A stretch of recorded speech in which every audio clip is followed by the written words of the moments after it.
Wer 4 kauft, bekommt auch 4 Rabatt. Oder nimm 3, bezahle 2. Eine simple Logik, die beim Verbraucher immer wieder verfängt und ihn öfter sogar kaufen lässt, was er gar nicht braucht. Die Masse macht's. Nach diesem Motto sollen auch sogenannte Einkaufsgemeinschaften funktionieren. Lioness zum Beispiel mit Millionen von Mitgliedern. Damit es immer mehr werden, arbeitet das Unternehmen mit einem fragwürdigen Prämiensystem. Der Mensch, der uns dieses System vorgestellt hat, hat sich das vorgestellt und dann hat er angefangen, so die Gelder vorzustellen, die er anfangs verdient hat. Im zweiten Monat hat er 700 Euro verdient und im vierten Monat war er dann bei 4.500 Euro. Und wenn ich das Geld in der Tasche gehabt hätte, hätte ich gesagt, okay, komm, gib den Vertrag her, ich unterschreibe. Petra Klee war auf einer Werbeveranstaltung von Lioness in Berlin und möchte anonym bleiben. Am Anfang des Treffens ließ sie sich beeindrucken, glaubte tatsächlich mit wenig Aufwand viel Geld verdienen zu können. Das verspricht nämlich der Lioness-Vertreter. Mithilfe von Hochglanzwerbevideos preist er die Geschäftsmodelle an. Das erste, die Einkaufsgemeinschaft. Der größten Einkaufsgemeinschaft der Welt stehen wir dafür. 3 Millionen Mitglieder soll Lioness weltweit haben. 30.000 Partnerunternehmen sollen Rabatte gewähren. Mit der Cashback-Karte von Lioness gibt es keine Punkte zum Sammeln, sondern echtes Geld zurück. Allerdings nur 1 bis 2% Rabatt. Die Begeisterung bei den potenziellen Neumitgliedern hält sich bis jetzt in Grenzen. Dann geht es um das zweite Geschäftsmodell, das eigene Vertriebssystem. Wer neue Premium-Mitglieder wirbt, verdient an deren Rabatten mit. Man kassiert auch, wenn die wieder Mitglieder werden und so weiter. Damit das richtig funktioniere, müsse man erstmal rund 1.000 Euro bezahlen. Sei das nicht ein sogenanntes Pyramidenspiel, fragt jemand? Keine Antwort.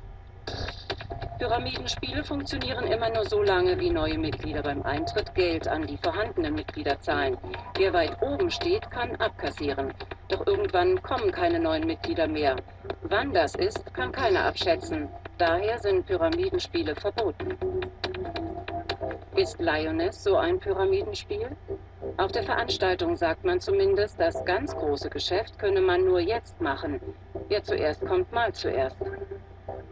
Weil er halt auch die ganze Zeit versucht, einen unter Druck zu setzen, dass man schnell reagieren muss, weil die Zeit halt schnell vorbei ist, wo man quasi mit diesem System noch Geld verdienen kann. Ja, und ich hatte halt ein schlechtes Bauchgefühl dabei. Da habe ich gesagt, nein, das möchte ich nicht. Also ich möchte keine Bekannten da irgendwie quasi in dieses System rein. Sie ist nicht eingestiegen. Aber es gibt Menschen, die an das leicht verdiente Geld geglaubt haben, zum Beispiel in Österreich. Einige behaupten, sie seien über das Geschäftsmodell getäuscht worden, wie Erwin Blumreisinger. Auf Rat von guten Bekannten hat der Wiener 4.000 Euro bezahlt und nichts verdient. Er hat das Ganze für eine Art Aktie gehalten. Mitglieder hat er nicht geworben, wollte er nicht. Ich kenne mich heute noch nicht ganz aus, was da eigentlich wirklich, wie das läuft. Wo ich meinen Bekannten eben geglaubt habe, dass die werden sich da schon auskennen. Ich kenne mich da an, mehr oder weniger. Also stehe ein bisschen blöd, weil das eben dann nicht so wirklich so gelaufen ist, wie man das vorgestellt hat. Mithilfe des Wiener Anwalts Erik Breiteneder zahlte Lioness ihm inzwischen einen Teil des Geldes zurück, aus Kulanz, sieht sich aber weiter im Recht. Breiteneder vertritt auch eine Klage eines Verbraucherschutzvereins. In verschiedenen AGBs beanstandete sie insgesamt 61 Klauseln zum Nachteil der Verbraucher.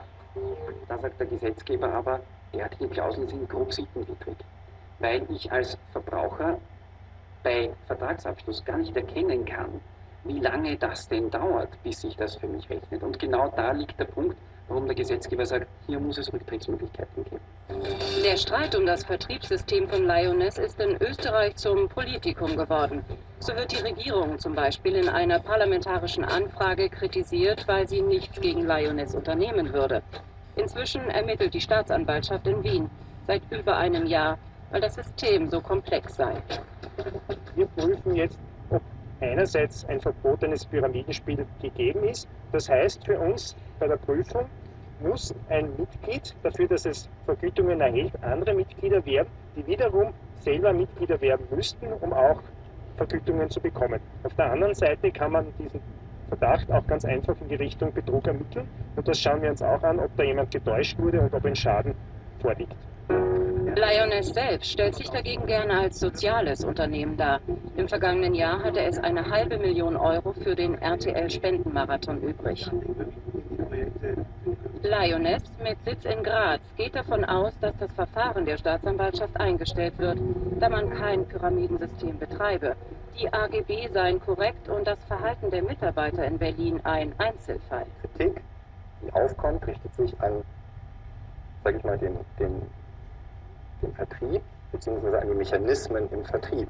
Und da sind wir auch selbstkritisch genug zu sagen, das gehört so optimiert, dass diese Kritik, die sie nie ganz wegbekommen, so klein wie möglich ist. Und eines ist dem Unternehmenssprecher noch ganz wichtig. Lioness sei eben kein System, um ganz schnell reich zu werden.